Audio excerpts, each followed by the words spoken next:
Donc, aujourd'hui, ça va être une petite podcast parce qu'on va faire l'analyse d'une nouvelle littéraire, c'est-à-dire la nouvelle littéraire Menace cachée. Et une fois de plus, je suis avec mes deux comparses, Marc et Jean de Star Wars en direct.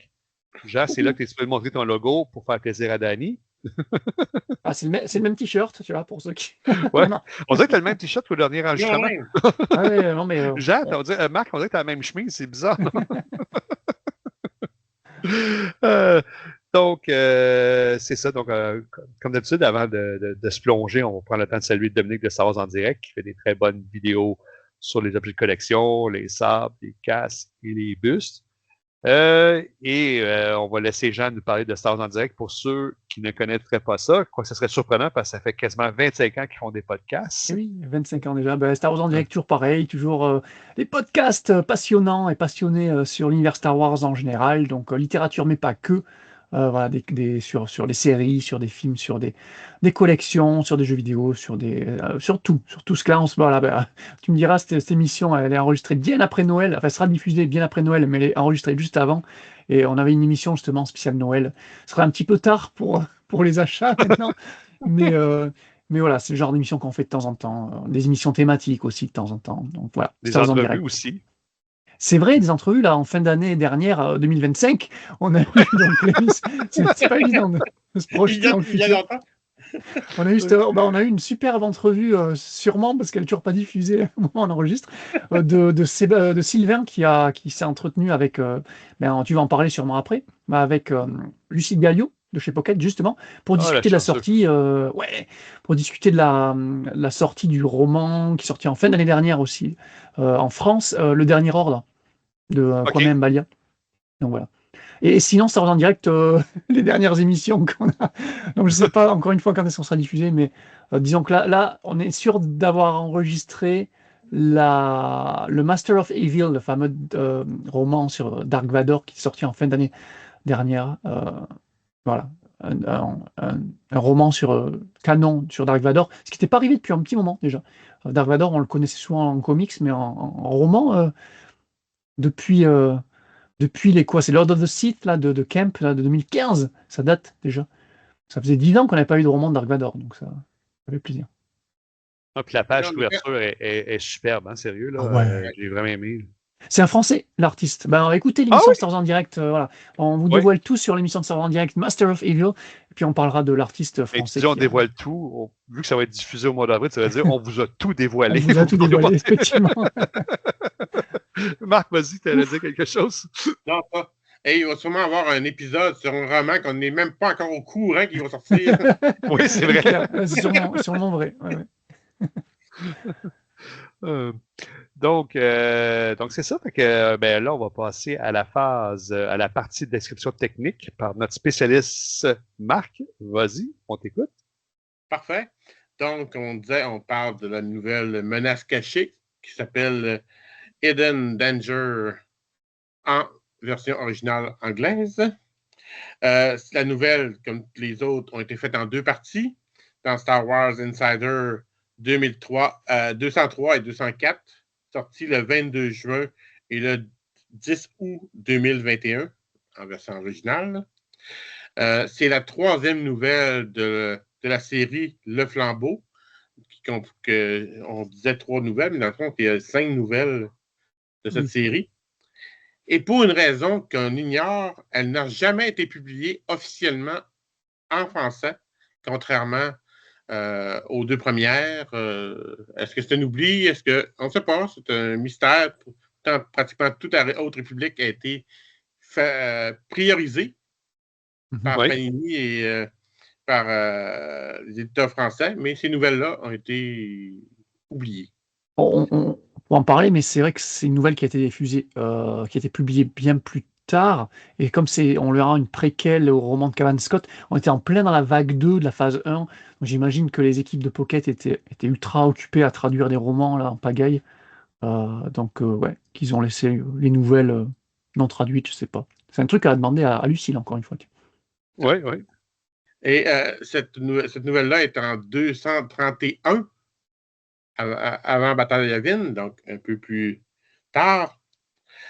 Et les personnes qui sont responsables de cette création, l'auteur est Justin Ireland. Justin Ireland est on l'a vu dans quelques romans juniors comme Lando's Luck, Sparks of the Resistance dans Rebelle, le roman début de Rebelle, The Acolyte de Whittaker.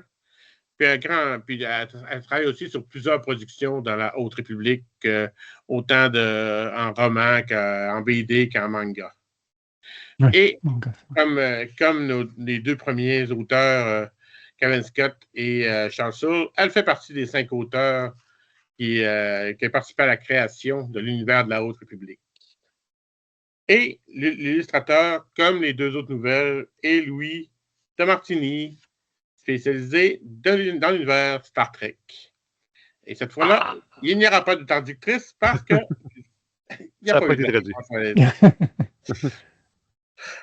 Mais question comme ça, avant de poursuivre.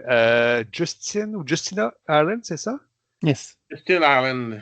Je me demandais si j'avais lu dessus. C'est elle qui écrit une des 2 BD qu'on a déjà fait un podcast dessus, là, soit... Non, mais toi, tu as lu... Soit les aventures. Tu as lu une œuvre d'elle. Non, c'est pas une BD, mais tu as lu le roman en jeunesse de Justina Ireland. Le roman Bibliothèque verte. Une épreuve de courage? Oui, voilà, c'est ça. Ouais. OK.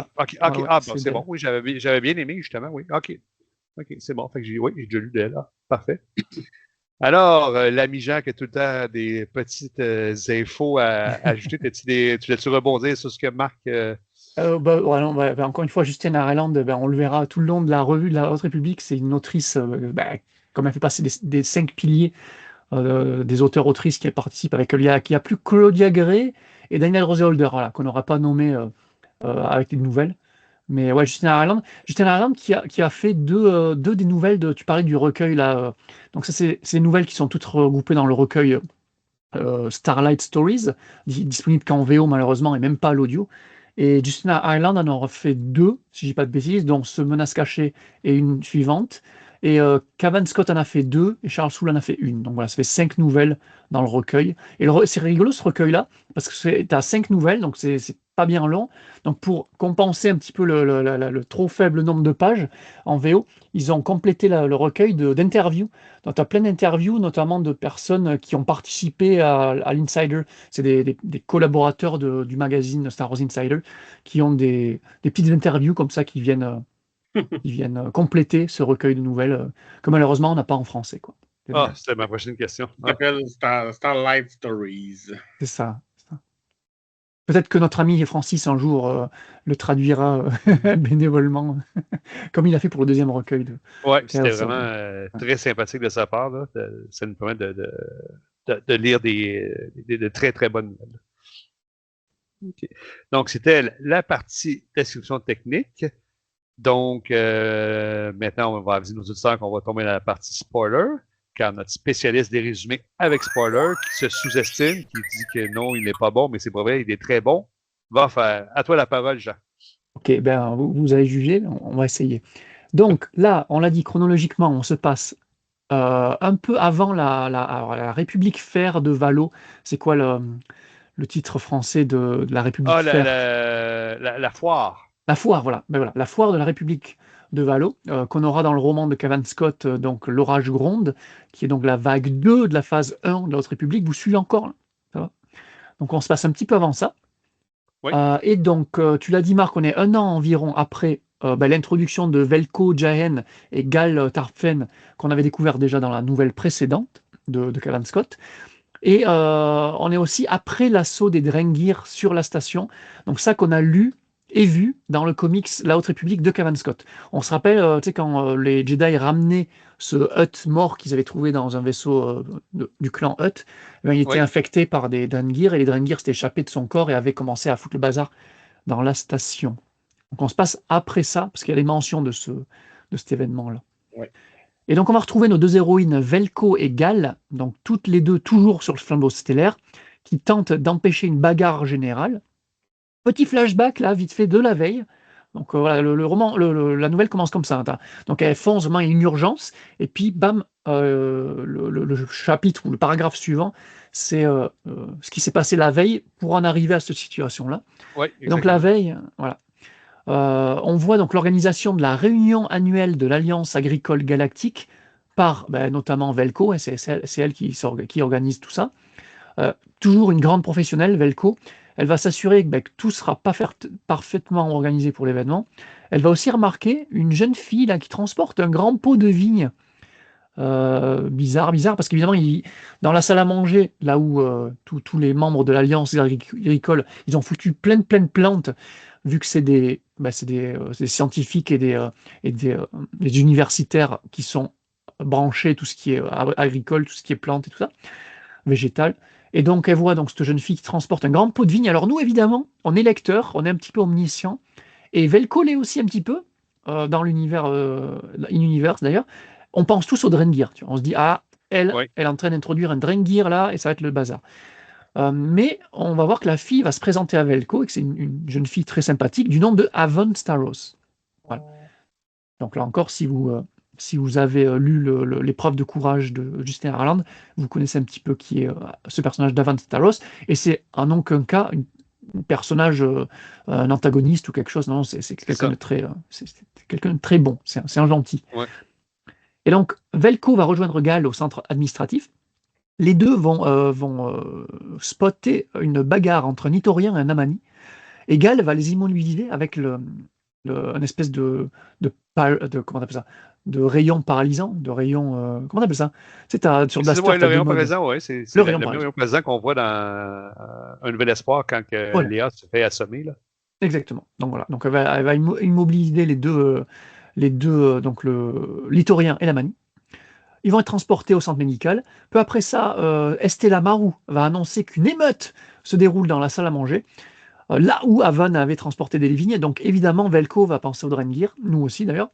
Mais non, en fait, alors déjà, c'est pas vraiment une émeute, c'est juste une grosse mêlée, là, une grosse mêlée où des gens se foutent un peu sur la gueule, mais bon, c'est pas si grave que ça, c'est juste, c'est juste surprenant de voir des scientifiques, parce qu'il se trouve que c'est que les scientifiques de l'Alliance agricole qui se foutent sur la gueule. Gal va demander à un droïde de sécurité de calmer la foule, donc il va asperger les scientifiques d'une espèce de mousse soporifique qui va les endormir. Ils vont Oui. être transportés là aussi au centre médical. Et là, le docteur Ginol, l'espèce d'anaconda là, géant, va faire des analyses. Entre-temps, Gal et Velko vont interroger les deux premiers patients, la manie et l'Itorien, qui ne se rappellent de rien. Et on découvre aussi d'ailleurs qu'ils sont de très bons amis, donc c'est quand même bizarre qu'ils sont arrivés jusqu'à se battre. Velko C'est et des Gal grands vont... chercheurs, des grands chargés. Tu vois, c'est des grands scientifiques, là. Oui, c'est ça. C'est Rapport. des non-violents à la base qui se mettent à taper les gens.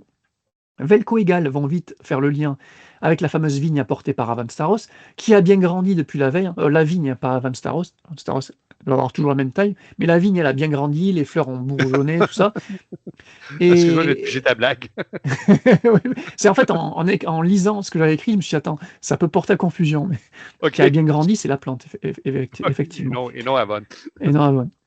Et donc la plante qui s'avère être une hybride entre une fleur de Johto, ils appellent ça, et une souche de Drengir, créée par une scientifique du nom de Glenna Kipp, et qui donne des hallucinations à ceux qui la respirent un peu trop près, quoi.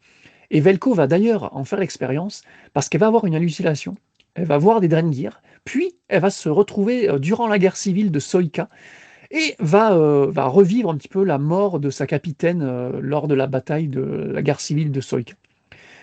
Et dans l'hallucination, elle va se mettre à taper aussi des gens qu'elle pense être des personnes réelles, mais en fait, elle va accidentellement frapper Gal. Quand elle reviendra à ses esprits, voilà, l'explication de la scientifique Glenna Kipp frustre quand même bien Velko, et Velko elle est un peu vénère d'avoir eu cette hallucination. Elle apprend l'implication d'une souche de Drengir aussi, donc là aussi, Velko elle est un petit peu énervée. Avon, sous l'ordre de Glenna Kipp, on apprend qu'Avon était un petit peu la pupille de Glenna Kipp, va détruire la vigne avec du sel, et tout est bien qui finit bien, avec même Velko et Gal qui vont aller se rabibocher en allant boire un verre pour se remettre de leurs émotions, quoi. Voilà un petit peu le résumé. Un gros merci pour ce très bon résumé. C'est très apprécié. Donc, on va laisser la parole à Marc pour débuter l'analyse et la critique. Marc, c'est à toi. contrairement pour nous, cette nouvelle-là, contrairement aux deux autres, j'ai trouvé la nouvelle un peu plus jeune. Peut-être dans la façon que c'est écrit, j'ai pas trouvé la même qualité que les deux autres nouvelles. Il se passe moins de choses. Il n'y a pas énormément de suspense non plus. Là. Oui, à part l'intérêt de Drengir, peut-être que quand tu sais toute la ravage qui est créée, puis il pourrait avoir un innocent quelque part qui a amené un Drengir sur le flambeau. Mais dans le fond, j'ai pas trouvé que c'était intéressant, on peut dire. J'ai trouvé ça jeune. Je sais pas comment le dire autrement. J'ai trouvé que c'était pas aussi fini ou profond ou complet que les deux autres nouvelles. C'est peut-être les deux autres nouvelles qui étaient excellentes. Mais en tout cas, j'ai été un peu déçu. Ouais, c'est intéressant parce que justement, l'autrice du Sinner Island, elle a fait quasiment, alors tu l'as dit, elle a fait beaucoup de livres avant la Haute République, qui étaient tous des romans jeunesse, puis elle a fait tout ce qu'elle a fait dans la Haute République, notamment le test de courage, tu l'as dit, là, une épreuve de courage, mais plus tard aussi, c'est quasiment que du jeunesse ou du young adulte. Je crois qu'elle a rarement fait quelque chose de... C'est une nouvelle jeunesse. Ouais. Ouais, voilà, c'est plus une nouvelle jeunesse. Maintenant que tu le dis, ça fait sens, quoi, parce qu'à part le Cheminante, le White Seeker qu'elle a écrit récemment, là, qui est lui adulte. Ouais, tout le reste, ouais, je regarde là, tac, tac, tac, ouais, young adulte, jeunesse. Même, ah oui, il y a peut-être le comics, mais le comics Sanastaros qui est un peu, ouais, adulte vite fait, quoi. Enfin, pour moi, le comics, c'est tout public, donc bon. Mais ouais, ça fait sens de se dire ça. Je suis un peu d'accord avec Marc. Moi, c'est surtout la fin que j'ai trouvé que c'était simpliste. Oui, Je sais la pas, résolution. là, c'est moi qui ai fait des expériences avec des parties des Drengir. Fait que là, quelqu'un qui dit ah, mais t'as pas pensé qu'une personne mal intentionnée pourrait faire pareil. Non, c'était impossible. Je me souviens plus la raison, mais il y avait trop de raccourcis. Au lieu de pouvoir un peu s'étaler sur le sujet. Non, c'est impossible à cause de ça. C'était tout de suite des petits raccourcis faciles pour mettre fin à ça. Je pense que ça, j'ai pas. Moi aussi, j'ai trouvé qu'il y avait beaucoup de raccourcis faciles. On n'était pas au niveau de Charles Soule et Kevin Scott. Là.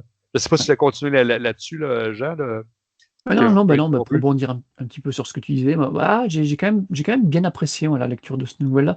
J'ai juste été déçu par deux trucs. Alors, déjà, moi je pensais vraiment que la menace allait être les Drengir. En plus, quand on voit la miniature de la deuxième partie, tu te dis que tiens, on va avoir les Drengir encore une fois infester la station. Au final, non, pas vraiment. Et même quand alors c'est une idée que j'avais qui a été de suite annulée. C'est quand Velko spot la jeune fille qui veut introduire, alors ce que nous on pense être une Drengir dans le tas, dans la réunion. Et là je me dis, c'est peut-être la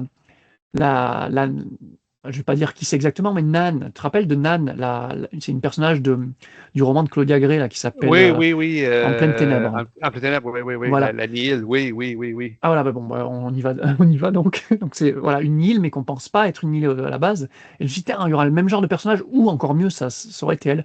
Mais non, juste après, donc, on voit que c'est Avan Staros. Et Avan Staros, pareil, là, c'est à contre-courant. C'est genre, si tu découvres cette nouvelle au début de la Haute République, tu auras peut-être ce sentiment-là. Et moi, comme je te la lis, une fois avoir terminé toute la Haute République, là, le fait d'avoir Avan Staros ici, ça m'a fait super plaisir parce qu'encore une fois, c'est un personnage qui est bien développé par la suite, qu'on avait déjà un peu découvert dans une épreuve de courage déjà, et que là, qui continue, et donc qui est lié à Stanastaros aussi. C'est un peu l'aïeul de Stanastaros. Stanastaros, qui est la personnage de la trilogie originale, enfin, du moins, elle est présente dans des œuvres de la trilogie originale. Qui se marie à Han Solo un petit moment dans la série de comics. Sana Staros, voilà. Donc c'est ça, c'est tous les liens qu'ils font avec les œuvres. C'est ça que j'aime bien en Justin Ireland. C'est peut-être pas la meilleure écrivaine quand tu la compares à du Claudia Gray ou du Kevin Scott ou de Charles Soule, mais je trouve elle manie bien l'univers, et puis elle met des petites graines elle aussi, et j'ai bien aimé moi elle revient un petit peu sur Velko qu'on reprend de la nouvelle précédente, et elle développe un peu plus encore son passé avec cette fameuse hallucination. Ça, c'est intéressant aussi. Avon, je l'ai dit. Et puis voilà. Puis oui, la scientifique Glenna Keep aussi, c'est pareil. C'est en lien à un personnage qu'elle avait elle-même créé. Tu l'as mentionné, Marc, son roman Spark of the Resistance, Ouais. qui est sorti en français, hein. C'est un roman post-logique Oui. aussi, euh, qui présentait ce personnage déjà, donc qui se présentait à General Leia Organa, tout ça. Enfin, et là, elle la reprend des années après, parce que c'est une Sani, en fait, ce personnage. C'est une race un petit peu serpentine, mais sans être autant serpent que le Anaconda. Là, c'est une race genre humanoïde, mais avec des caractéristiques de serpent, donc avec une espèce de peau très colorée, avec des plumes sur la tête, avec une bouche préhensible qui permet de bouffer ses victimes. Et c'est une race que Justin Harlan reprendra plus tard aussi dans ses comics. Et elle créera le personnage de Deva Lompop, je ne sais pas si ça vous dit quelque chose dans le canon. Deva Lompop, qui est une chasseuse de primes, qui pareil fait des trucs de fou, qui a un design ultra stylé. Et c'est pour ça, voir cette race-là, là, je dis, ah, c'est quand même cool et tout. Donc ouais, non, au final, pour résumer, oui, je suis d'accord avec vous, c'est peut-être moins profond que les deux précédents. Ça vient peut-être du fait que le personnage de Velko a déjà été introduit auparavant et que là, voilà, il reprend juste des personnages connus. Mais au final, j'ai quand même beaucoup aimé cette lecture aussi. Voilà. Tu veux dire quelque chose, Marc? Mais le fait que, comme, toi, tu as lu tout le Haute République, donc tu connaissais le personnage de Avon Staros, ça t'a enlevé tout suspense qu'elle ne pouvait pas être méchante. Ah oui, oui, complètement. Ah oui, c'est vrai que Ouais, oui, moi quand tu aussi. connais pas, oui, tu te poses la question. Que ce soit Aaron Donc, Saros, il n'y a pas ça de pourrait être. danger, c'est un bon personnage. Ouais. Tandis que tout le suspense est là. Elle vient de faire me foutre le trouble avec sa plante. Et si tu le sais. Mais Oui. c'est drôle parce que les quelques phrases qu'on dit sur elle, je trouve que ça la décrit bien. Tu sais, quand Velko a dit mais qu'est-ce que tu fais là? Ah, j'ai réussi à crocheter votre Oui. serrure. On dirait que la Haute République a tout le même code. Ça, c'est vraiment du Avon Staros. Elle trouve tout le temps moyen de contourner les choses, mais de façon tout à fait naïve. De toute façon, mais non, il n'y en a pas de problème, j'ai rien fait de mal. Ouais, C'est c'est surtout vraiment. que, je sais pas si dans le Test of Courage on l'apprend, mais c'est un génie en fait. C'est un génie de la mécanique, un Oui, peu à oui. l'Anakin. Donc, ouais, des verrous, à mon avis, elle te les déverrouille en 2-2, quoi. Elle est Ah très oui, jeune, oui. mais très, très douée. Ouais. Non, mais en fait, de mon côté, moi, c'est vraiment la fin qui me déçut. Sinon, j'ai trouvé ça bien de voir, même si on parle de deux nouvelles, donc c'est pas deux romans, mais qu'on voyait qu'il y avait quand même une certaine évolution au niveau de la personnalité de Velko. Là, tu vois qu'elle a plus confiance en elle, à un tel point que c'est rendu que tout le monde pense que c'est elle qui gère tout. Là, si on veut, le monde se rapporte beaucoup à elle pour régler des problèmes sur le flambeau solaire. Donc, malgré elle a pris du galon sans le savoir, sans l'être officiellement. Fait que ça, là-dessus, j'ai trouvé ça bien. Encore une fois, beaucoup de variétés d'aliens. J'adore ça. Ça, c'est quelque chose que je suis vraiment très, très content. Là. Très peu d'humains même. Là. Fait que ça, pour ça, c'était très bien aussi. Mais c'est vraiment, comment je pourrais dire ça? C'est que, comme tu as dit, Jean, tu avais vraiment l'impression qu'on allait assister, quelqu'un qui a réussi à introduire les Drengir. Puis, non, c'est pas Oui, ça. non. C'est même décevant. Oui, la résolution est peut-être décevante, effectivement. Ouais, je trouvais que ça faisait un pétard mouillé. Moi, l'anti-climax que j'ai trouvé, c'est que, tu sais, oui, les Drengir, mais tu te dis, c'est une nouvelle de 11 pages. Ils vont-tu vraiment s'embarquer d'un Drengir dans une nouvelle de quelques pages? Effectivement, ouais. Moi, j'y croyais pas. J'y ai pas cru parce que le Drengir, il te faut du temps pour travailler ce personnage-là, là, parce que avec tout le problème qu'il cause, tu peux pas régler ça dans 2 pages. Ouais, c'est vrai. C'est pour ça que je savais pas qu'est-ce que ça allait être, mais ça pouvait pas être un Drengir. Alors, je sais pas pour toi, Jean, moi, j'y ai vraiment cru. Mais c'est vrai ce que tu dis, Marc. Oui, c'est vrai. Plus je n'approche les Drengir, plus je réalise, entre guillemets, la beauté de la complexité de ce personnage-là. Il est tellement intéressant, là, c'est les Drengir. Là. Mais non, je ne m'étalerai pas là-dessus parce que c'est pas le but de la nouvelle, là, mais non, ça fait du sens ce que tu dis, Marc. Mais toi, Jean, tu y avais-tu cru, toi aussi? Moi, j'y ai vraiment cru. Je t'avoue que j'ai cru et j'y ai pas du tout pensé. C'est vrai que ce que tu dis, Marc, ça fait sens. Mais oui. Après, vu que les nouvelles, moi, je suis pas très familier de ces nouvelles-là. Moi, encore une fois, c'est les premières fois qu'on lisait ces nouvelles-là spécifiquement. Et je sais pas, peut-être que comme c'est une nouvelle séparée en 2 parties, est-ce que c'est peut-être une nouvelle qui aurait une suite plus tard? Je sais pas. Mais j'ai cru au Ouais, mais Drengir. Ouais. c'est vrai que si tu le lis en direct sur Star Wars Insider, puis que c'est dans la première partie, tu sais pas combien de temps ça va durer, combien de pages tu vas avoir, là, c'est parce qu'on a les pages, on sait que, Oui, on sait que effectivement. quand ça fait partie d'une première partie d'histoire, tu n'as pas la notion du temps, là, c'est quand même autre chose. C'est vrai. Tu fais différemment la lecture. Ouais. D'autant que les Drengir, donc ça arrive, c'est le cliffhanger de fin de la première partie de la nouvelle. Donc tu t'imagines, tu lis l'Insider et tu arrives à la fin, donc Velko pense au Drengir, mais et la deuxième partie, donc c'est dans le numéro suivant. Donc c'est quand même un bon cliffhanger, tu vois, que j'ai trouvé en fin de première partie. Mais c'est vrai que la résolution est vite fait balayée. C'est juste des souches de Drengir qu'une scientifique a essayé de cultiver. Ouais. Ouais. Un peu de sel. Mais ça, Jean, sans nous spoiler, là, la recherche, la découverte, je ne sais pas comment dire ça, l'expérience qu'elle a faite, la biologiste, ça va-tu nous mener quelque part dans les romans BD? Écoute, j'essaie d'y réfléchir et je pense pas. Hein. Il faudrait nous dire, ceux qui se rappellent plus. Mais j'ai pas l'impression que des recherches sur, comme ça, exploiter un petit peu les cellules des Drengir, ça, non, je pense pas que ça. Non. Là, ils recherchent comment les annihiler, tu vois, en quelque sorte. Ouais. Et puis d'autres trucs par la suite que je vais pas mentionner, mais non, des recherches, non, ça me dit rien. OK, fait que OK. Ça ajoute encore plus à ma déception, mais bon. Oui, parce qu'il n'y a pas vraiment de suivi à ce truc-là. Quoi. Mais même Glenna Keep, c'est un personnage que tu as là et qui apparaîtra pas plus que ça, quoi. Enfin, je me rappelle même plus dans quel roman elle apparaît. Elle est encore moins importante que Velko ou Josh et Pika, quoi. C'est vraiment un personnage. Je sais même plus qui c'était. Hein, c'est un personnage de le roman du Disney Harland, c'est cool quand tu le découvres, mais sur le moment, je suis là, ok. Donc ok, c'est la même race que Deva Lompop, mais c'est pas un personnage que tu connais plus que ça, quoi. Ouais. Puis une autre chose que je trouvais bizarre, mais nous, on l'a lu, la traduction en français, c'est les Crowfuckers, hein, je me trompe pas, qui nous ont permis Oui. de lire ça. Puis je veux pas les blâmer, je suis tellement content qu'ils l'aient traduit. Mais comme tu disais, Jean, ça commence, je pense qu'il y a un paragraphe ou deux, puis là, ça nous marque la veille, tu sais, on en revient en arrière. Oui. Mais je me souviens pas qu'ils nous ont ramené au temps présent.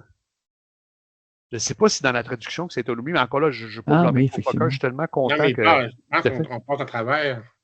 OK, on part au travail, puis on en revient. Ouais, je pense, c'est ça, t'as raison.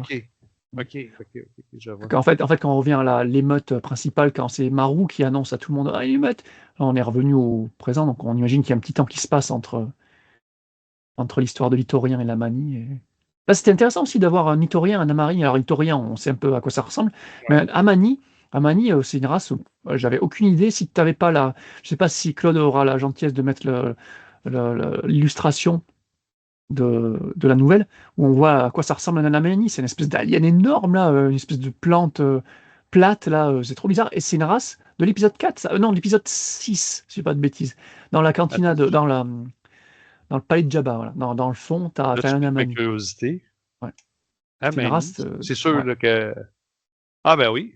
Ouais, c'est un genre de lézard sur deux pattes, je te dirais, avec des bras très, très longs. Ah oui, t'as raison, c'est lézard parce qu'il donne un coup de queue dans la nouvelle, justement, à l'Itorien. Ouais. Donc, et qui se trouve être de grands scientifiques amis de longue date et tout, que jamais ils auraient l'idée de frapper qui que ce soit. Non, c'est Mais ça. ouais, la manie, ouais. C'est tous des intellectuels, là, pas que les intellectuels ne peuvent pas se battre, mais tu vois que puis qui n'ont pas un passé d'animosité non plus. Fait que c'est pour ça que c'était bizarre qu'ils se battent. Mais c'était bizarre qu'ils se battent entre autres, mais c'était bien présenté. C'était dû à une toxine qui s'était répandue dans l'air et qui disparaissait vite. C'est ça qu'il dit, qu'il y a une durée de vie très, très courte. Là. Ouais, c'est vraiment une petite aventure à bord de la station, sans réelle conséquences pour la suite. Quoi. Si, là, tu en apprends un petit peu sur Velko, donc son flashback. C'est quand même intéressant de se remettre du temps de la guerre civile de Saïka. Et encore une fois, qui te tease le fait que, ah là là, une petite histoire, petit comics sur elle, ça serait intéressant quand même. Ça reste un super personnage. Ouais. Avez-vous d'autres choses à rajouter avant qu'on passe autour de table pour la note? Non. C'est bon. Non? Marc, on te laisse commencer parce que dans ta sagesse, tu nous influences, donc on veut t'écouter en premier. Madame, comme vous n'êtes pas tout à fait d'accord avec moi, donc moi, je donne un 6.5. Tu sais, ça fait quand même la note de passage parce que c'est quand même bien écrit, là. Mais comme j'ai dit, j'ai pas vraiment trippé sur l'histoire, j'ai pas été intéressé, j'ai pas vraiment cru au Drangir non plus. C'était quand même un cliffhanger. Je savais pas c'était quoi pourquoi toute l'histoire se passait, là, mais après ça, OK, la petite plante, un petit peu de sel, fini. Ouais, une petite histoire sympathique. Ouais. Mais pas plus que ça pour moi. Ouais, ça fait un peu filaire de série, c'est l'épisode pas vraiment Exactement. important. Ouais. Alors que les deux autres, c'était plus des compléments et même celle de Kevin Scott, c'était carrément vraiment un ajout, quoi. Là, c'est vraiment voilà. Là, c'est vraiment plus un côté dispensable. Donc ouais, je serais pas aussi sévère que toi, mais ouais, je la mettrais pas au niveau des deux autres, mais quand même un bon 7,5 parce que au final, encore une fois, c'est une lecture qui m'a bien diverti. Mais moi, une fois plus, comme je le disais dans les deux podcasts précédents qu'on a fait sur les nouvelles littéraires, à chaque fois, vous avez influencé ma note. Vous l'avez encore influencé, mais à la baisse. Non, mais je dis, non, mais pas négativement. Oui, c'est négatif pour juste une heure là, que je mets à la baisse, mais vous avez des éclaircissements, comme Marc expliquait que ça n'aurait pas pu être les Drangir, c'est vrai, c'était trop court pour qu'on s'embarque là-dedans. Puis toi, Jean, qui vient me dire, ben Jean-François, les expériences, tout ça, en fait, ça mène nulle part parce qu'on ne les voit pas ailleurs. Donc là, je suis là. OK, mais fait, pour ça, je donne un 6 sur 10. Tu sais, il y a des choses qui étaient intéressantes, mais je vois pas le but de la nouvelle terrain, encore une fois. Là. C'est vraiment la fin, je pense, qui vient tout. La fin simpliste, j'insiste vraiment là-dessus, simpliste, qui vient un peu beaucoup gâcher la sauce. Là, ça. Comme dit Marc, un pet de sel et puis poum, la Oui, menace. c'est ça. Et d'ailleurs, en lisant ça, je me suis dit, mais attends, du coup, j'essaie de me rappeler dans toute l'autre République, est-ce qu'ils ont déjà essayé de battre les plantes justement avec du sel, parce qu'on le sait, le sel, c'est pas très bon pour les plantes. Et donc les Drengir, vu que c'est des plantes, il y a le feu, mais il y a le sel aussi. Donc je sais pas développer une arme ou quelque chose à base de sel. Je crois pas que c'est exploité non plus. Hein. Non, c'est ça. On n'entraîne pas nécessairement de faire du sel sur nous autres non plus. Hein. En pleine bataille, mais c'est pas la première chose que tu sors de tes poches. J'étais un peu déçu, Marc. Quand tu vas au combat, t'as pas une sellière avec toi? Non, pas vrai, oui, mais parce que je fais de l'allergie, donc ça me fait choumer. Mais sel, non. Ben, c'est bon. Ben, avant de se diriger vers la fin, je vais aviser nos auditeurs que le prochain podcast, La Revue de la Haute République, va être fait sur le roman L'Orage gronde. J'espère bien retrouver mes deux comparses. Je vous avoue, j'ai commencé à m'attacher à vous, les gars. Là, je pensais jamais que ça arriverait, mais il y a des liens d'attachement qui se sont faits envers vous deux. C'est réciproque, c'est réciproque. Donc, je vais laisser une fois de plus Jean dire aux gens où retrouver Star Wars en direct, là, sur quelle maison on peut les retrouver. Jean, la parole est à toi. Mais justement, là, tu vois, j'essaie de regarder, parce que les deux fois d'avant, tu m'avais pris par surprise, alors que oui, effectivement, il faut le dire à chaque fois. Mais là, je suis carrément sur le site officiel Star Wars en direct, parce qu'il y a même un site, il n'y a pas que des réseaux sociaux. Vous pouvez aller, il y a tous nos épisodes qui sont diffusés dessus. Et il y a la liste des réseaux sociaux, donc là, je n'oublierai aucun au moins. Donc on est sur Discord, évidemment, X, Facebook, YouTube, avec la chaîne, vous pouvez voir nos jolies cabines, et Instagram. Donc voilà. Non, en fait, non, même les deux émissions précédentes, on n'avait rien oublié. Hein. Évidemment, en podcast sur les applications de podcast habituelles, donc Apple Podcast, Spotify et autres. Et puis voilà, c'est déjà pas mal. Et de notre côté, comme Marc me l'a dit, mais Marc, je vais te laisser la présenter. Nos réseaux sociaux, c'est lesquels? Est-ce que je peux te laisser le faire ou je te prends trop par surprise? Donc, on est sur Facebook, Spotify, YouTube et Instagram. Un gros merci pour ça. Et je rassure nos auditeurs, ni Star Wars en direct, ni Star Wars Littérature Québec sommes sur True Social. Faites-vous-en pas, on n'est pas là. je vais en profiter, bien sûr, pour remercier Marc et Jean de m'avoir donné un coup de main dans la revue de la Haute République. C'est très Merci apprécié. Et une fois de plus, un très gros merci à Guillaume et Claude qui font le montage. C'est très apprécié ce que vous faites pour ça. Et sur ce, j'allais oublier le fameux pouce. N'oubliez pas de liker, laisser des commentaires. On essaie de toujours vous répondre. On aime bien échanger avec vous. Oui. Donc, sur ce, je vous souhaite une bonne soirée à tous.